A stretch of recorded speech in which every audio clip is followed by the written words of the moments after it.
Okay. Okay, hello everyone. Welcome to another DDLC seminar. Today it's a great pleasure to have Professor Scott Moura. Scott Moura is a professor in Civil Environmental Engineering and Director of the Energy and Controls and Applications Lab. He is also the Director of the Berkeley Institute of Transportation Studies. His research interests include control, optimization, and machine learning for batteries, electric vehicles, and distributed energy resources. Professor Scott Moura received his bachelor from the University of California, Berkeley, and his master and PhD from the University of Michigan, all in mechanical engineering. After that, he was a postdoc at the University of California, San Diego, and after that, he was a visiting researcher at the Center of Automatique et Systèmes at Paris Tech. Professor Scott Moura is a recipient of numerous awards, including the National Science Foundation Career Award, ASME Dynamic Systems and Control Division Young Investigator Award, Carroll Distinguished Graduate Student Mentor Award, the Hellman Fellowship, the Hugo Suk Best Paper Award, the ACC Best Student Paper Award, the ACC and ASME Dynamic Systems and Control Conference Best Student Paper Finalist Award, the UC Presidential Postdoctoral Fellowship, and many others. So without further ado, I will yield the floor to Professor Scott Moura. All right, great. Great to be with you. First, can you hear me? Can I get a thumbs up, Panos? If you can hear me, or Shanti? Of course. Great. All right, and can you see the slide well? Let's check that. All right, great.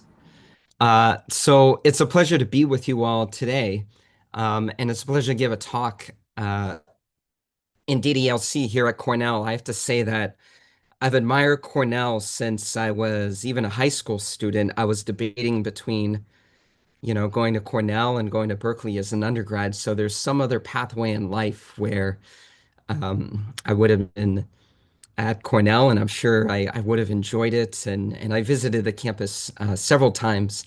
So it's just always great to interact with colleagues at Cornell.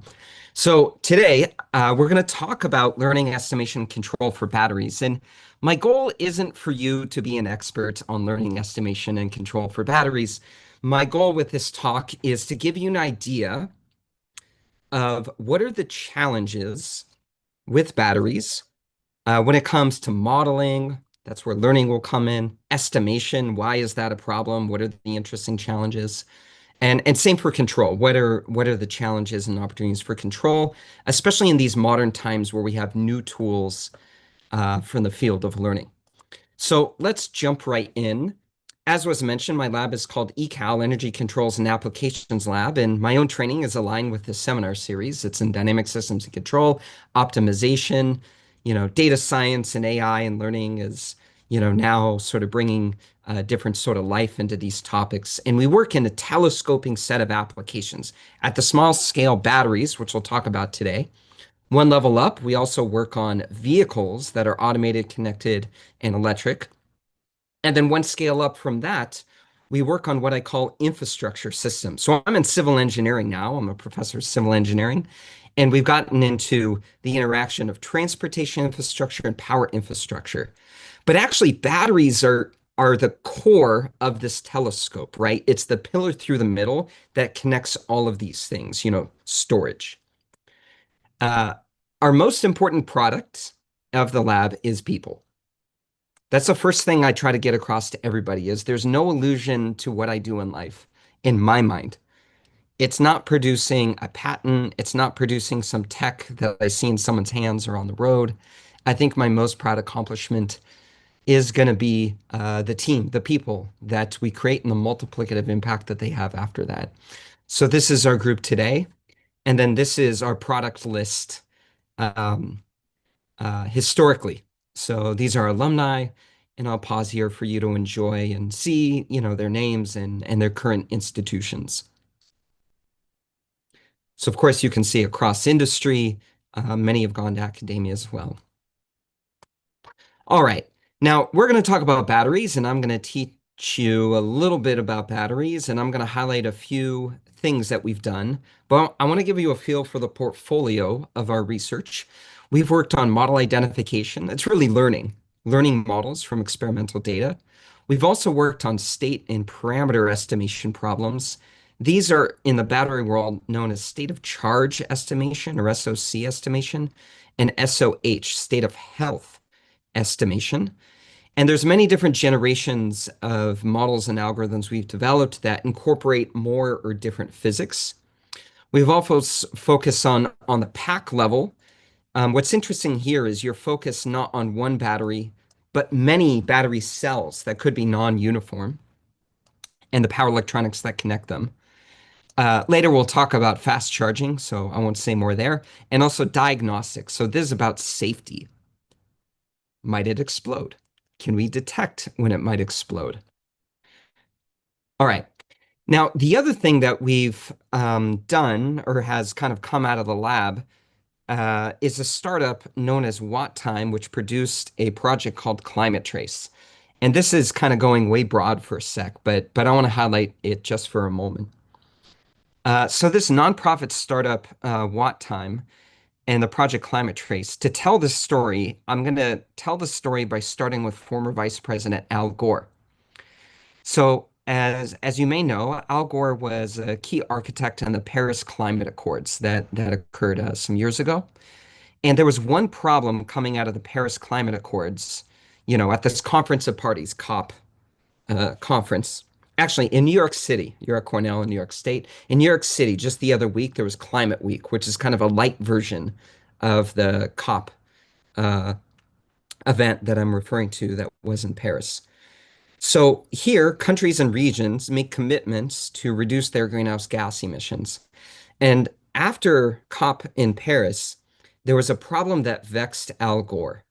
And the problem was, while these countries and regions uh, make commitments to reduce their greenhouse gas emissions, there is really no way to hold them accountable.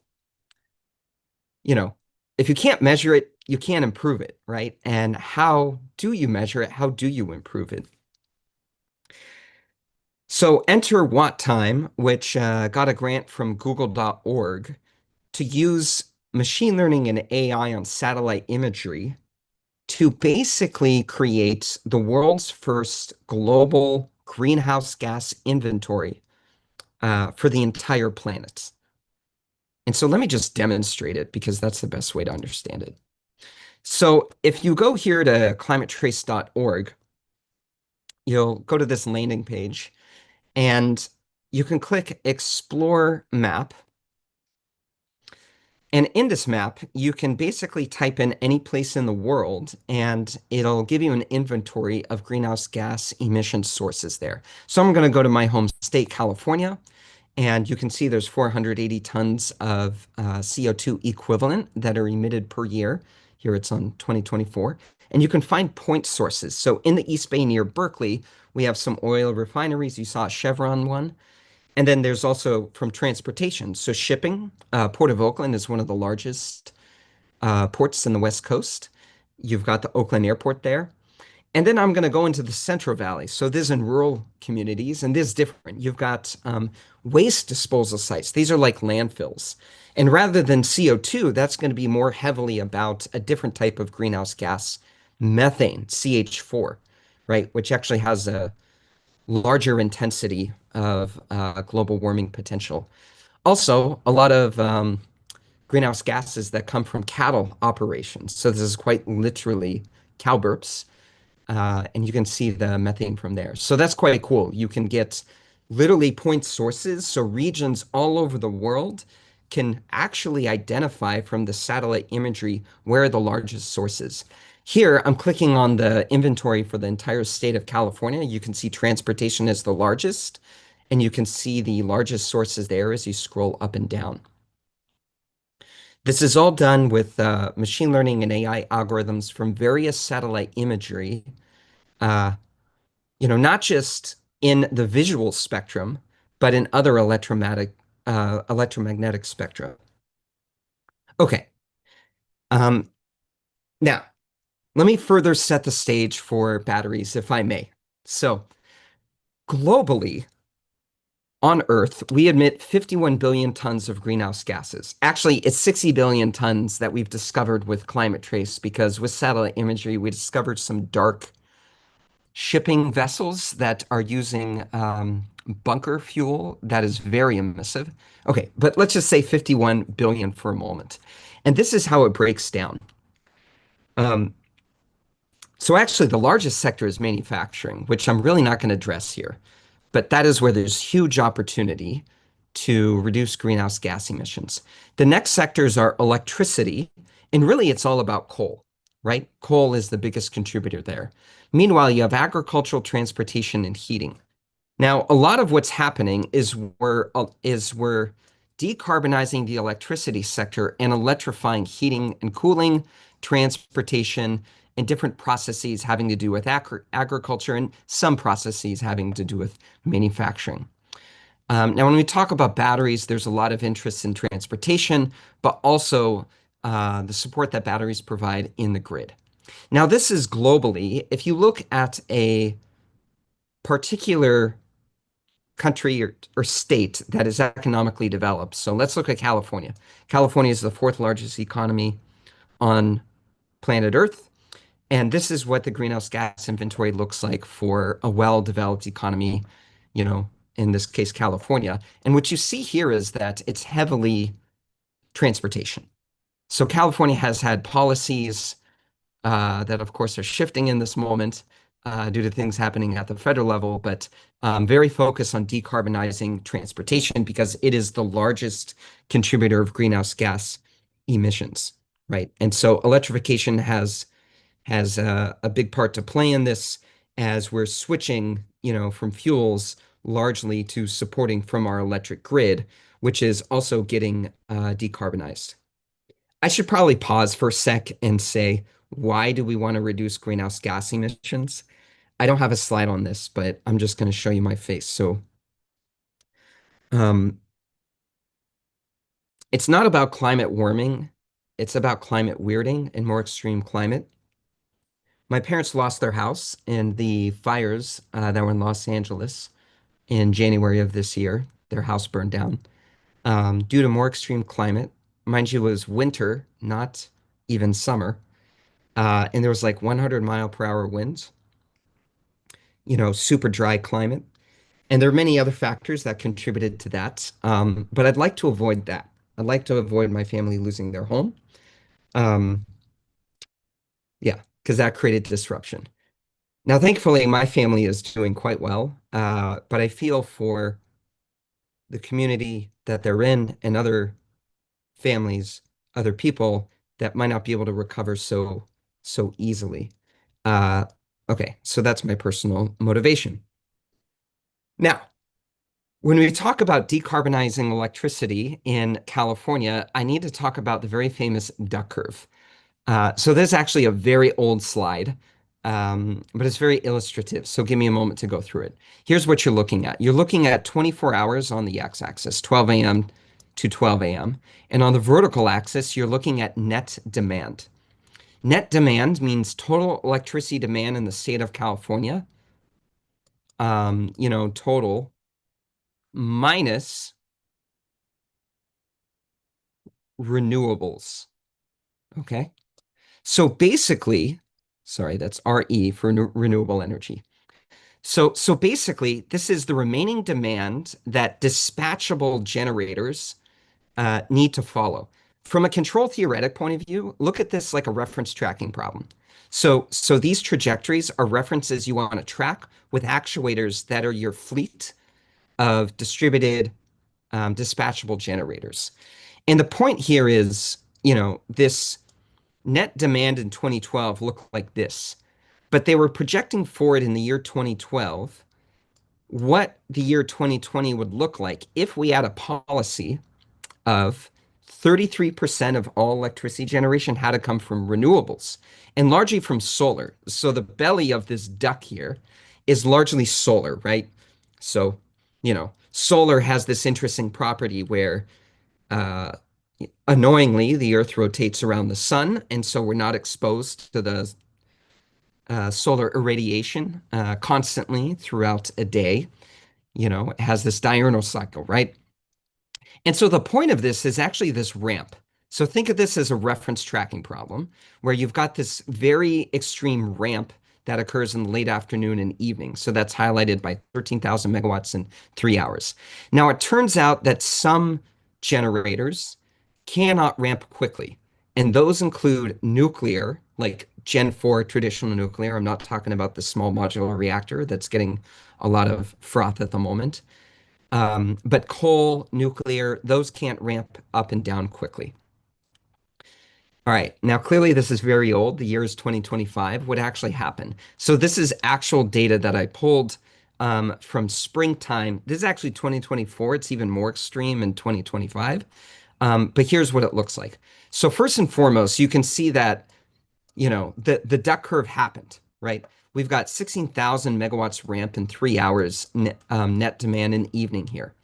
In fact, there's so much renewable energy production in California that we have a net negative demand, particularly in spring, where it's not yet super hot in California, but we have a lot of solar irradiation. So we're producing more electricity than more zero emissions electricity, essentially, than we can even consume. Now, in fact, what happens is we have to curtail solar. So on the bottom here, we actually have to reduce the power output, run it in inefficient mode, because we don't have enough place to put these clean electricity. Now, meanwhile, what's happened is California and Texas has installed an incredible amount of grid scale batteries, but also California. Texas has ramped up even quicker in the last couple of years, but California has ramped up super fast. Is we're basically charging all these batteries in the middle of the day, so we're trying to store all this clean electricity so we can then use it in the evening to survive this ramping. So batteries are playing this role. Now, I should say the other thing that's happened in recent years that is mixed in with this is fracking, natural gas revolution. Um, our current Secretary of Energy, Chris Wright, that's how he has made his fortune. And he's been a big part of this along with his startup company. By the way, he was a master's student at UC Berkeley. Um, and the thing about natural gas is it can ramp up and down quickly. So natural gas and renewables and batteries all work together very beautifully, right? They all complement each other super well for balancing supply and demand. Okay, now, so batteries matter. They play an important role in this ecosystem along with these other resources. Let's come back to batteries. Um, I want to switch our motivation and talk about Apollo and landing on the moon. What was remarkable in the 60s is we sent some sort of craft with humans in it uh, from planet Earth, traveling for a week plus, in a box, in a basically tin can. And they landed on the moon. And we didn't have the sensors or the compute that we have today. We had imprecise sensors, imprecise models.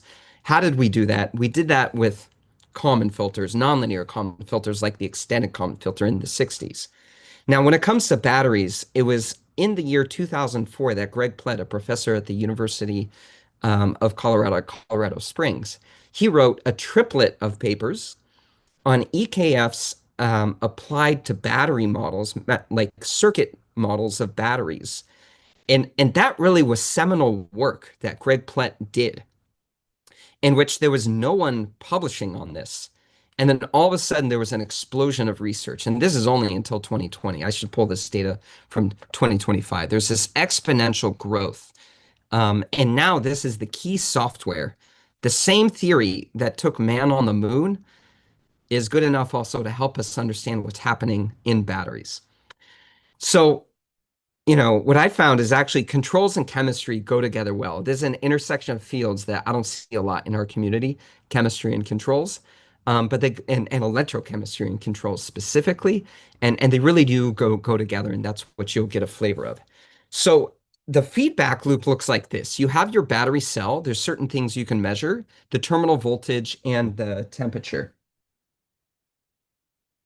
I'm going to go off camera and grab a battery here. You can measure the terminal voltage and then maybe the temperature. You can put a temperature sensor on the surface of the battery, for example. And then from there, you can estimate the internal states. We'll talk about that more in a sec. You can estimate the internal parameters like internal resistance, and then you can use that to feed into a charge controller and a state feedback loop. And the little post-its on the bottom of the slide illustrate the different versions of that. So these are the various state estimation, parameter estimation, and control problems that you might come across. Now, why do we care about state estimation or parameter estimation? Uh, so we're trying to protect against mechanisms that can cause aging, undue rapid aging, or potentially a fault that can result in a pop and potentially a fire. This is a figure out of Dave Howey's lab out of Oxford, developed by Chris Burkle, that has been used a lot in my field, just to illustrate all the various mechanisms that can occur. And it's a really busy slide. Let me just illustrate one here. Turns out one important mechanism is that if you try to charge too fast at high charge level, and particularly if the battery is cold, you can get this thing called lithium plating, where these basically metallic-like fingers will grow. They can pierce through the separator, and it's like putting a paperclip across the terminals, which can cause it to short circuit.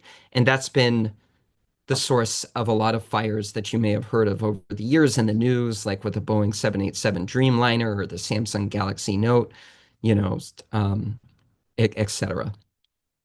Okay, so basically, we're trying to protect against all these mechanisms that I'm not really going to explain in detail that you can't see because all you can measure is temperature, voltage, and current. So I liken it to, it's like you're driving a car in a race. You're racing a car, but you can't see. You can feel.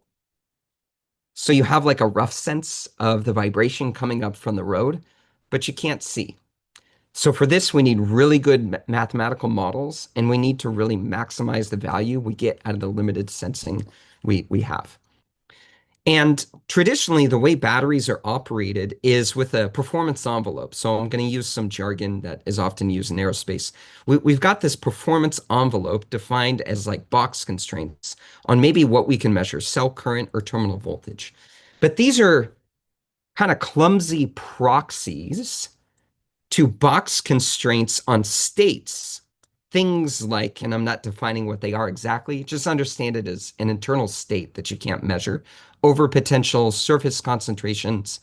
And if I have box constraints on those, then I can, in fact, maybe even expand the performance envelope, uh, because when I put box constraints on Y and then have a nonlinear transformation into this, state limits on states, it might even be a subset. And I draw it as a subset, but it might not even be strictly a subset. There could be conditions where it goes outside the set and it could be dangerous. Okay, so today's agenda is we're going to talk about learning, estimation, and control. I'm going to talk about how we can improve mathematical models of batteries to better capture the dynamics with learning. There won't be a lot of time for me to talk about estimation. I'm just going to give you a flavor of one problem that is like state of charge estimation. It's really state of energy estimation. And then we're going to end with reinforcement learning for fast charging. So can you do reinforcement learning for fast charging? Hold on to that thought. We'll come back. Okay. So the first paper I'm going to highlight is by Professor Manashita Bora, who is a Fulbright fellow who visited me who was from the region of Assam in India, Tezpur University. It's actually very close to the border with Bangladesh. Okay, so let's dive in.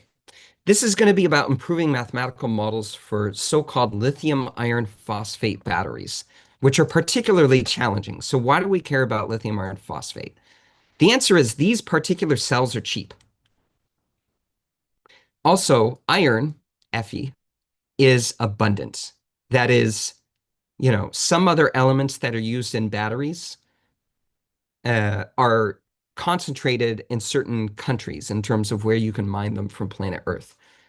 Iron is one of the most abundant elements on Earth's crust. You can basically get it from anywhere. So also from a supply chain perspective, you can there's a lot of sovereignty that you can have on controlling and managing the supply chain. Now, the thing is, it has lower cell energy density, but some clever system engineering can recover the energy density at a pack level. So it's a very appealing and important chemistry. It's not some corner chemistry.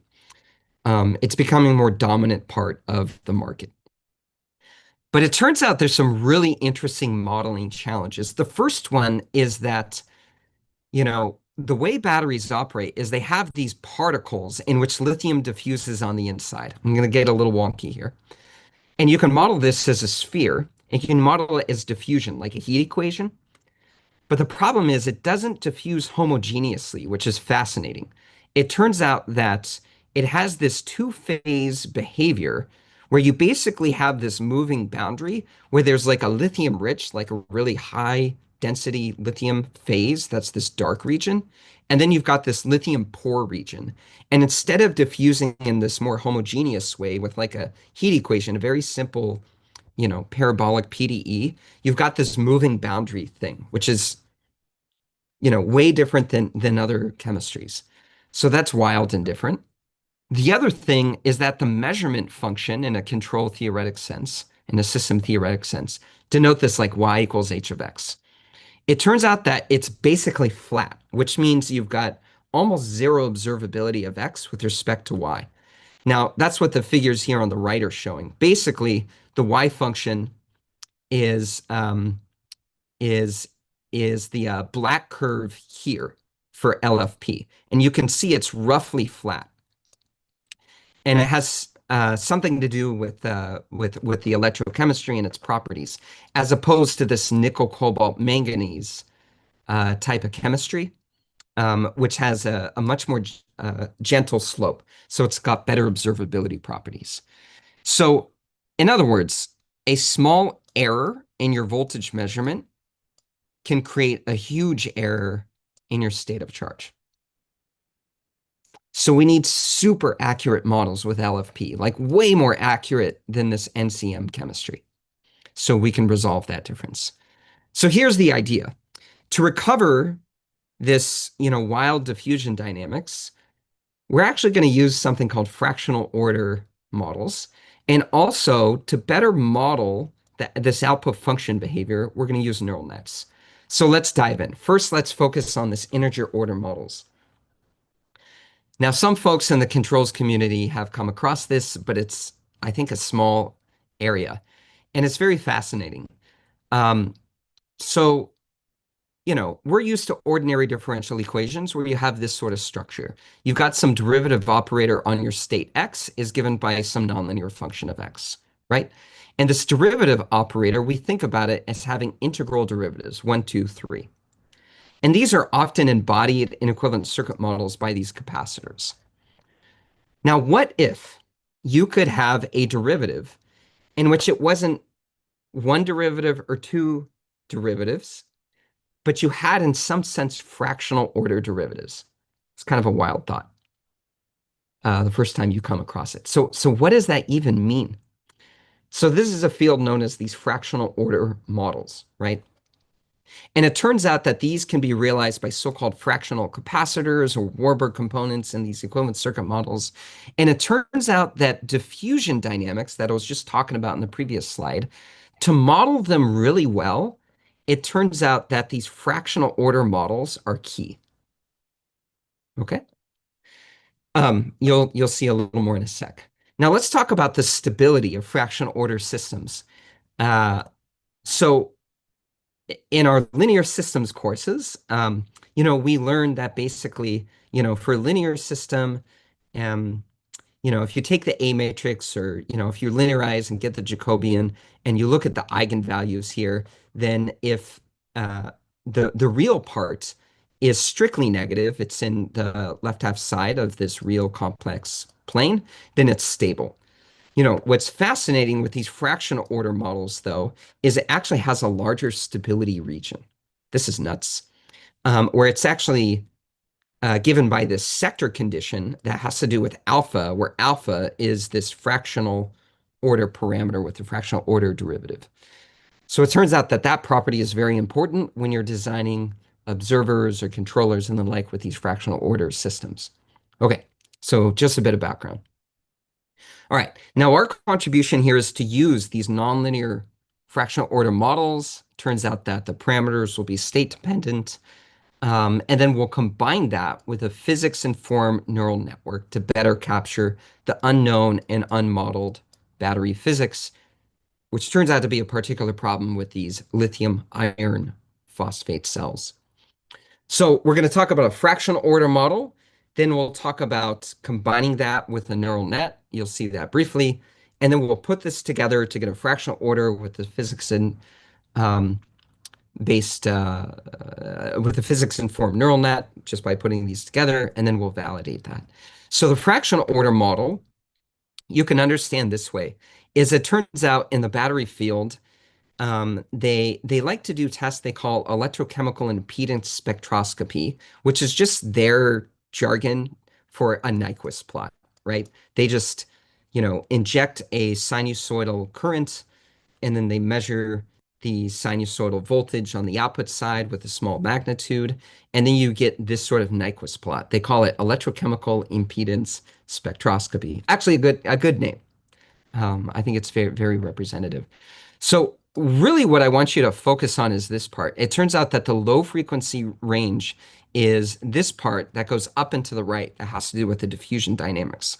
And it's got this like constant phase characteristic, right? Where it has a constant phase and the magnitude just shoots out, towards infinity as frequency decreases. Okay. And so this one, you need kind of a special circuit element that's not a straight up capacitor. It's often called a constant phase element. And that's where the fractional order models can capture that super well. You'll see in a sec. So our differential equation model, our state space model is going to look like this. We've got these fractional order elements here. That's the key thing. We've got state-dependent parameters. It turns out that'll play an important role, but I don't want to emphasize that too much. And I kind of want to give you an interpretability to this where it's important to capture these diffusion dynamics. And I also want you to remember that with LFP, there's a goofy thing going on where it's not a straight up heat equation. You've got this like more complex, lithium rich, lithium poor moving behavior happening. Okay. And then with neural nets, we'll deal with this output function in a moment. Okay. So, we've got these physics-based models, and that's really what we're talking about now. I've motivated everything by the physics. And then we'd like to combine this with machine learning models. And of course, there's some trade-offs here. I just want to highlight that everything I've told you so far, I could physically interpret it to you. So that's very nice from an engineering validation point of view. With the machine learning models, we lose that interpretability typically. However, we might be able to gain some accuracy. So now with the output equation, what we're going to do is try to improve that portion of the model by basically doing what's called residual or delta learning. There's two names for it. The idea is super simple. It's you take your output from this fractional order model, and then you take your output from the experimental data and you get an error and you fit, any sort of machine learning model to that. In this case, it turns out we did a bunch of tests. We found this convolutional neural network with a long short-term memory model, worked the best for getting the best errors here. And so we collected data, both this electrochemical impedance spectroscopy, think just like frequency response, to get this Nyquist plot to fit the dynamics and the parameters. And then we did so-called drive cycle, just a dynamic input to fit the neural net model, which you'll see in a moment. Now, focusing back on the fractional order part, this slide is super important. What you see right now is if you have an equivalent circuit model that's integer order, IOM, where you've got this, capacitor, which is like a single derivative, then you're going to get this sort of shape in your frequency response, even though the experimental data, and this actual experimental data, has this kind of constant phase property.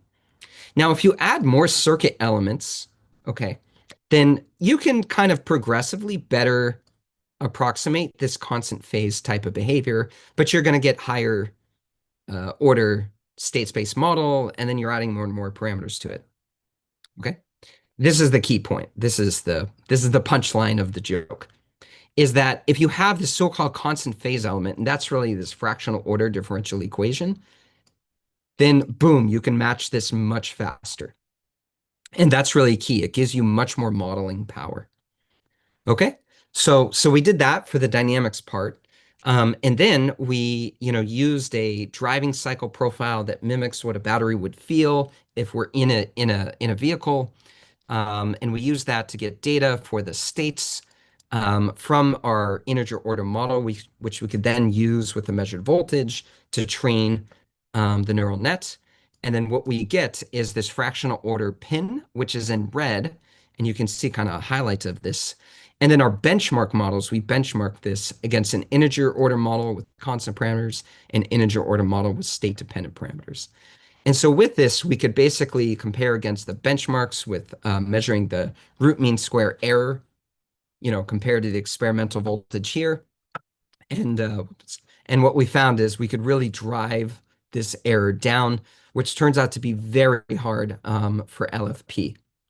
And we compared that to the literature here, which you can see was on the order of, 1 to 3%. Some did better in some cases. And we found that we could beat all the benchmarks that we found in the literature here. All right, so that's illustrating, learning, but also you learned something about fractional order models. So that was probably a surprise. All right, let me just take a few minutes to talk about a different paper, a different piece of work, remaining energy prediction. And this is really a collaboration with the University of Kansas, was Hong Feng, and How To, excellent PhD student at KU, University of Kansas, on remaining energy prediction. So let me just define the problem and give you a sense of the results. So this is a variation of the state of charge estimation, but it's actually state of energy estimation. Where here, we're keen to estimate or predict how much energy, discharge energy, remains in a lithium-ion battery. Now, why is this important? A lot of my motivation with my collaborators has been for grid-scale battery energy storage systems. I talked about the duck curve and the role that batteries are playing. Because if you spend all this capital cost to build a battery, but you can't estimate very well the remaining energy, then it means you have to hedge and you can't utilize the whole capacity, right? So if with software you can better understand the remaining discharge energy, you can improve the revenue during operation to more quickly recover your capital costs.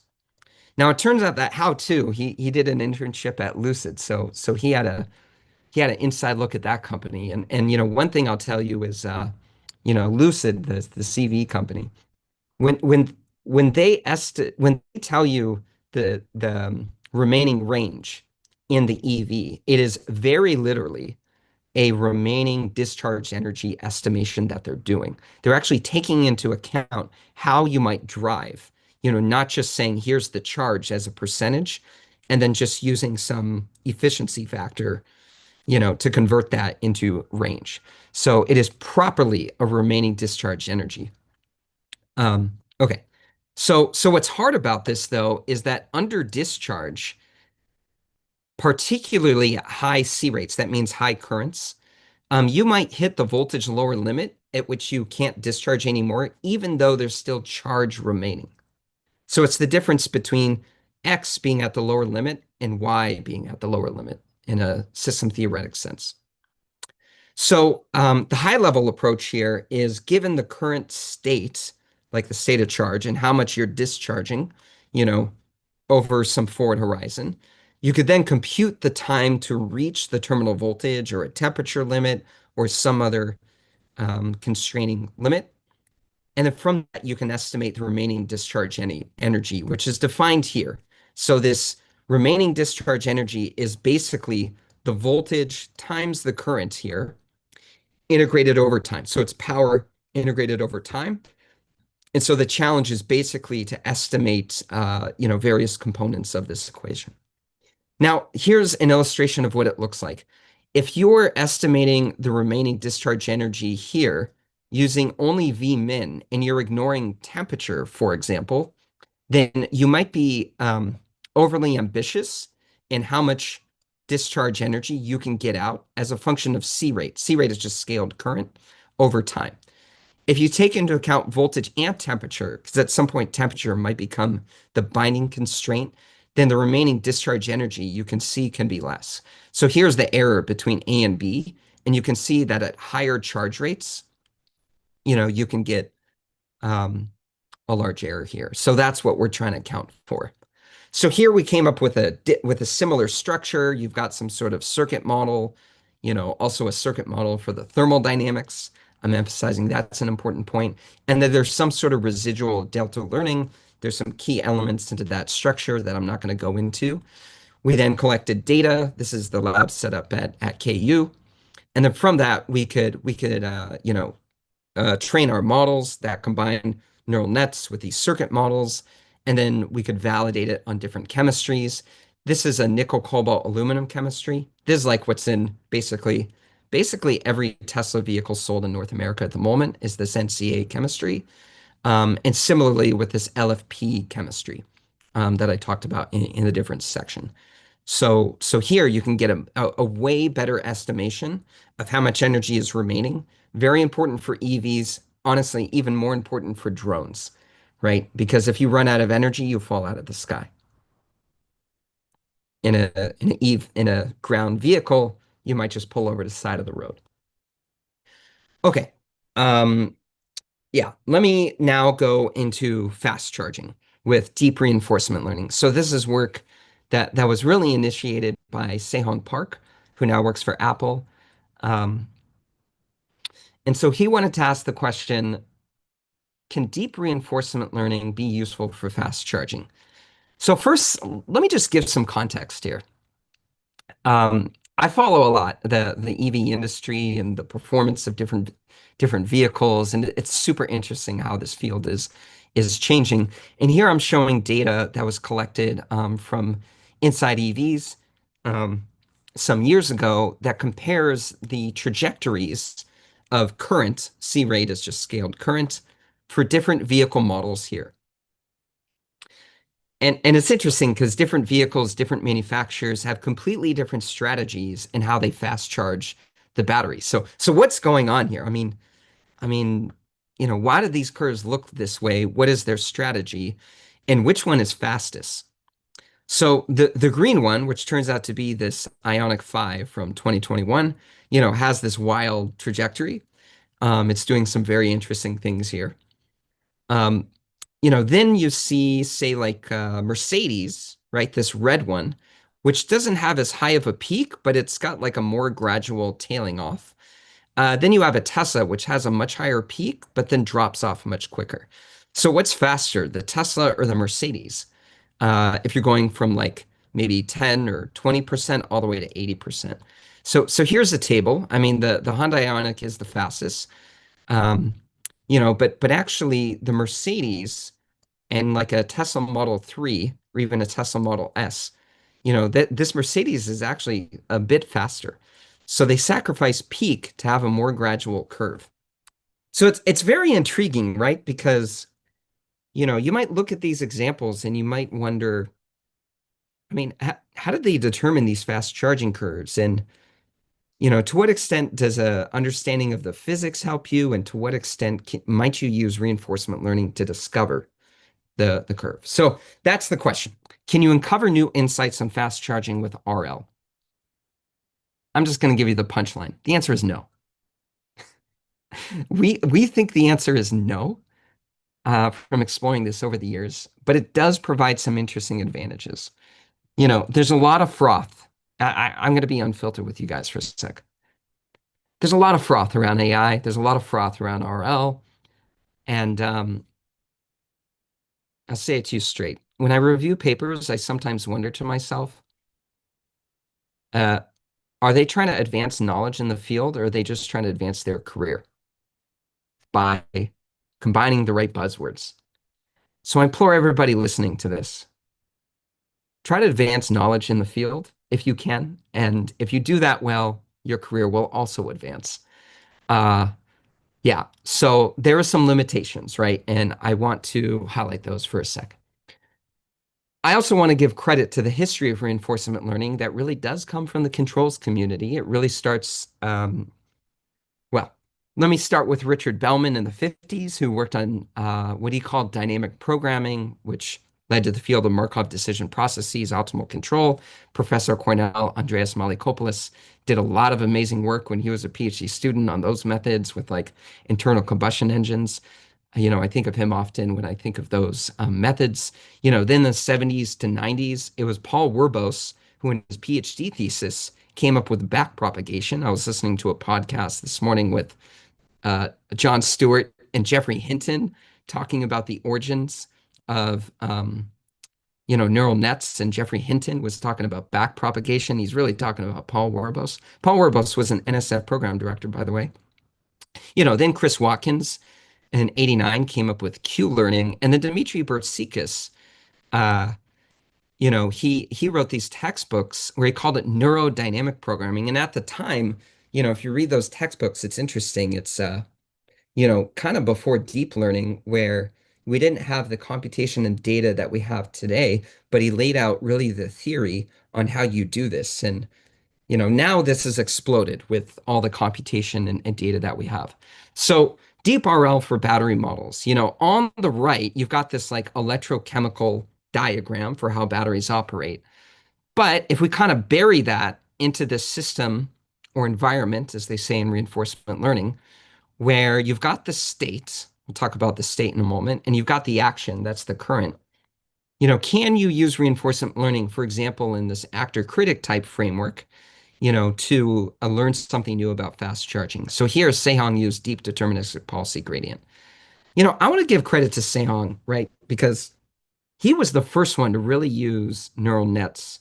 You can go to an ACC paper um, where he was the first one to use neural nets with battery models before all the froth built out. And I wasn't comfortable with it when he did it, but he's the guy who really started this. Yeah, and discovered when it can work and when it can't work. So really visionary guy. I'm very thankful to work with him, to have worked with him. So, but the thing is, with reinforcement learning, the whole game with battery charging is charge as fast as possible without going outside these box constraints. So therein is the trick. That's really the game. Charge as fast as possible without violating those constraints, which leads towards these frameworks, right? Is, you've got fast charging where there's constraints here. These are like state constraints. Just think about it that way. And of course, you can reformulate this with reward engineering. I can add terms that basically have some sort of penalty or safety factor. Um, but the reason we might use reinforcement learning is to potentially avoid having to do the detailed modeling. Now, but the detailed modeling is what helps us gets the states. So we looked at two versions, one where somehow you can have the state feedback, but I don't think this is practical because if you're doing reinforcement learning to begin with, you're often motivated by the case that you don't have a physics-based model and therefore the states to monitor. And then we'll look at output feedback. Now, I'm going to go through this quickly. We're going to compare this to a benchmark called the Modified Reference Governor, or MRG. More on that in a moment. Just consider MRG as a physics-based benchmark. And basically, focus on state of charge. We're just trying to get to 80% as fast as this benchmark. So what you can see is RL in this dashed line, sorry, in the solid line, almost does as well as this MRG physics-based benchmark, right? So the solid line almost catches up to this dashed dotted line. Also, with the state feedback, we can, with the solid line, we can almost approximate the physics-based benchmark. So we can start to approach the physics-based algorithm, but we're not exceeding it. Now, with this output feedback, it's a similar story, but it's a little bit more difficult because we can't track the states. So I'm going to move through this quickly just to get to the main point. The the key thing though with RL, unlike the physics-based benchmark, is that it's really an optimal adaptive controller, right? Is it can adapt to new data. And so that's really where RL, I think, shines here is, when your physics model is accurate, RL won't do as well. But if the battery changes with aging, RL is adaptive by nature, and so it can improve. And so that's what's being shown here, where we're comparing, RL, which is naturally adaptive, to static reinforcement learning, where it's not learning over time, and then a benchmark approach. This is quite literally how Tesla vehicles fast charge. And and the important thing here is adaptive RL can still maintain these constraints, whereas it becomes more difficult to do so with these other benchmarks, either a static RL or if you're using kind of almost this output feedback type of approach. So the point is, RL for batteries, it's harder to do direct constraint management. State measurements you wouldn't have in practice. Of course, you're trading off the effort of modeling the physics with the effort of many training episodes. Also, you're going to train, obviously, in unsafe conditions to learn where the constraints are, but it can adapt. So this is what I want to say about RL and the role that it plays and the trade-offs with physics-based approaches.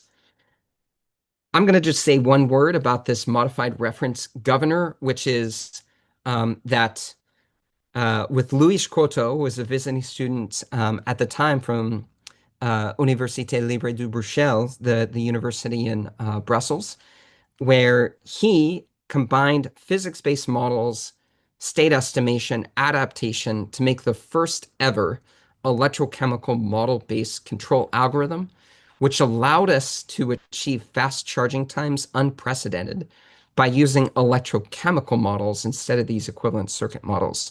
I didn't think this would work, but it did very well when we went to experiments, which shows the power of having control theory in more advanced electrochemical-based models. So I'm going to skip all this. With the remaining time, folks can ask questions. We talked about learning, improving mathematical models of batteries, with kind of this residual delta learning as one structure of PINs, physics-informed neural nets. And I snuck in there fractional order models. It turns out that played a particular role in modeling the interesting dynamics, particularly in lithium iron phosphate. Then I briefly mentioned estimation, which is really about a prediction problem of estimating the remaining energy in batteries. And there was a similar residual delta learning structure with our equivalent circuit model in our neural nets. And then lastly, we talked about reinforcement learning for fast charging. I want to thank the sponsors that really played a role in a lot of this research, particularly the National Science Foundation, Total Energies, SAFT. I didn't talk about the work with BMW or RPE or DOE that played a big role in some of this. Also Bosch as well. And just one more thing in Steve's Jobs way. Berkeley Engineering is hiring new faculty. Particularly, we have the search out in a theme we call Engineering plus AI. So very relevant to the seminar series for those listening. And, all the detail you need to know about the position is in the description, which you can find with this QR code. And let me just repeat what's in that description. We're looking for faculty who are working in an engineering domain, right? They're deep in their engineering domain, but they're also using AI. But we're interested in faculty who are not just applying AI algorithms, they're doing some sort of innovation also on the AI side. Maybe it's with algorithms, maybe it's with robotics, maybe it's, something to basically solve really difficult problems in engineering that cannot otherwise be solved if you don't find some way to combine engineering plus AI. Turns out I'm the chair of this search committee. So if anyone is interested, they could, of course, reach out. Please apply as well. Thanks, and I look forward to any questions. Thank you very much, Professor. We have some questions I would like to direct to you.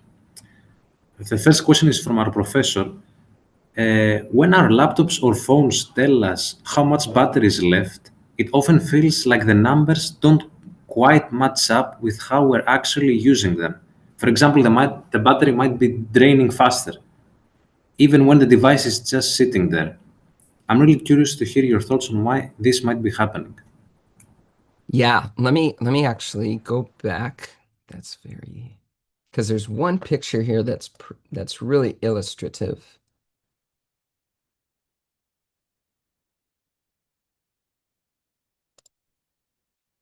All right. So I want you to focus your attention on this nickel cobalt manganese. Actually, the batteries in laptops are typically lithium cobalt oxide, so a slight variation of this one. But it basically looks like this black curve. Now, with consumer electronics devices, the danger of running out of charge is super low. Okay? It's not like a drone in the sky. It's not even like an EV on the road. So the challenge and the pressure to get really sophisticated with estimating state of charge doesn't exist like it does with these other applications. And so that's what you experience is this uh, clumsy state of charge estimation problem. And what they essentially are doing is inverting this black curve. So they measure voltage and then they invert it.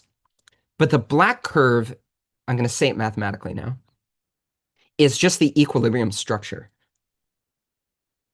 So you're inverting, why you're inverting, I can literally write it in math here. You're inverting this H function. And so, the behavior of using it adds some dynamics. Of course, um, there can be noise in your measurement. And so I think that's largely what you experience. And if you really want to experience this in an extreme way, watch the state of charge when the charge level is very, very low, right? Because there's more sensitivity on the voltage and you'll see more errors accrue. You can also see this if you charge like your phone at super low state of charge. You'll see the state of charge jump really fast in the beginning because it has some error. So yeah, I think that's what you're seeing is you're seeing like a Gen 0 state of charge estimation algorithm. Thank you very much.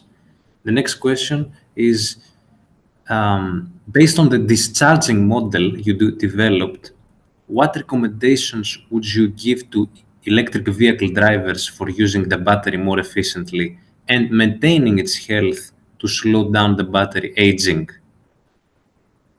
Yeah, thanks for the question. First, I'd say um, I think batteries and EVs have their life and durability has gone beyond almost everybody's expectations. So I'd say just do what you want. Don't be too concerned.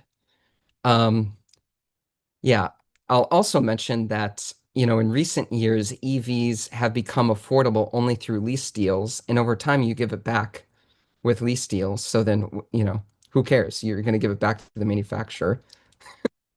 So, okay. But if you're really intent on extending the life, maybe you own it and you want to own it for a long time. Um, basically, try to keep it between 40 and 60%. Yeah. But the improvement you're going to make, I think, is at the margins. But if you can always keep it between 40 and 60%, not charge it to 100%, and definitely don't fast charge it at 100%, then it's going to last a really long time. But largely, I don't think you have to worry about it much. I think another question from the chat is related to your answer. One asked, we should stop charging at 80% for protecting the battery. Do you think this can improve the battery life? Yes, it can improve the battery life. I will share this slide just to give you a picture of what's happening.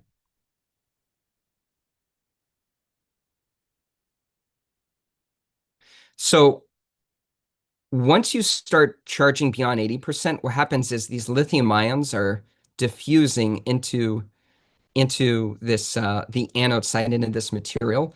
But as you get beyond 80%, there's basically a traffic jam of lithium ions, and it becomes preferable for it could become preferable for lithium ions to not diffuse on the interior, but basically build up and form these dendrites at the surface.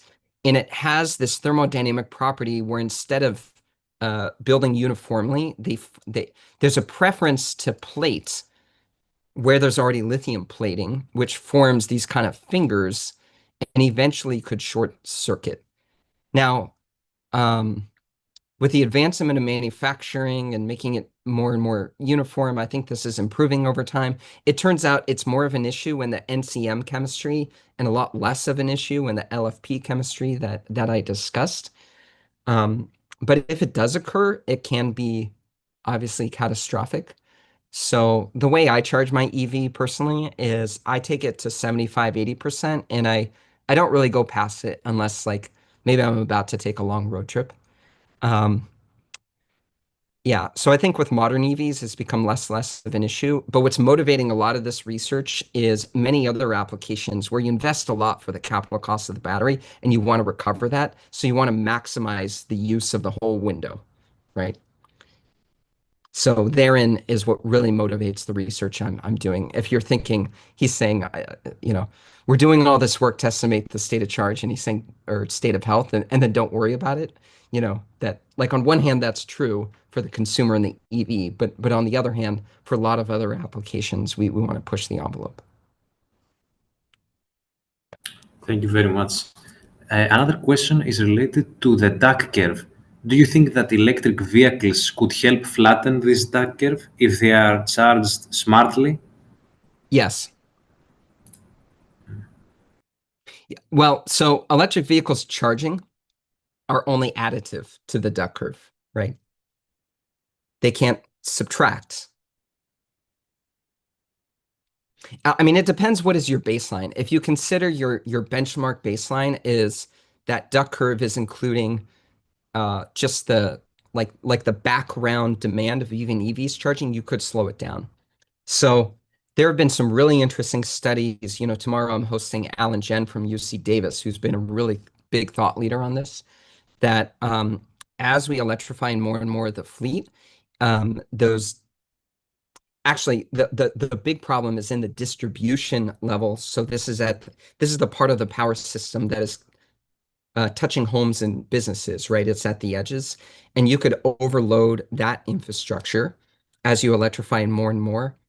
And if you can allow flexibility in charging EVs, you can defer or offset the need to dramatically upgrade the distribution system. So if I were advising policymakers, I'd be saying, look, we need to take a whole bunch of taxpayer money and upgrade the distribution grid to handle electrification of vehicles. Not just that, even electrification of everything, data centers and all that. Or I could make a regulation. You're going to find this very Californian. I'm going to come here with more regulation. Make a regulation that basically says, by law, every EV should have the software capability to control the charging and some ability where users can opt in to basically allow some flexibility in how it charges so that we're not overloading the power system, so we could avoid all that capital costs. So I think with the law, you can save a ton of money with software and controls. Thank you very much. Another question is the following. Estimation, modeling, and control are deeply interconnected, and machine learning has taken on a major role in this field recently. But it seems like machine learning isn't always that helpful for problem solving in this context. Can you explain why that might be, or which part is effective to use learning, or which part is not? Yeah, thank you for that question. I've been reflecting on that a lot. Our lab has been reflecting on it a lot. I think the whole field is reflecting on it. Here is my narrative. Here's how I think about it is, of course, it's a tool in the toolbox. And I think the value of machine learning is exactly what it does well. right? Which is in the context in which you have a lot of data and you have some dynamics or behavior that's not well understood by physics, right? I mean, we can't make a Newton's law, F equals ma. We can't make a Navier-Stokes for fluid mechanics or fluid dynamics. We can't make a Maxwell's equations for electricity and magnetism. Then machine learning gets quite interesting. And so a little bit more detail in batteries, for example, there's like a base behavior of batteries that I think we understand well. To be honest, it's basically an integrator. It's a glorified integrator. But there's some other dynamics on top of that with different chemistries and other different flavors of batteries that add these different nuances. And I think machine learning can help us. That's why this delta residual learning I think is quite interesting, where you can have physics, do the bulk of the effort of modeling the dynamics. And then there's kind of these misunderstood dynamics that help us close the gap that we can use with data. And the last thing I'll say about the reinforcement learning is, um, when the game is constraint satisfaction and it's constraints on physical quantities, I'd be quite thoughtful about what methods in the reinforcement learning or machine learning world you use. I'm not saying there's none. I'm just saying I'd be much more thoughtful and just saying, RL for this. Thank you very much, Professor. That's all with the questions. Thank you very much for the talk. Thanks for having me, guys. Thank you.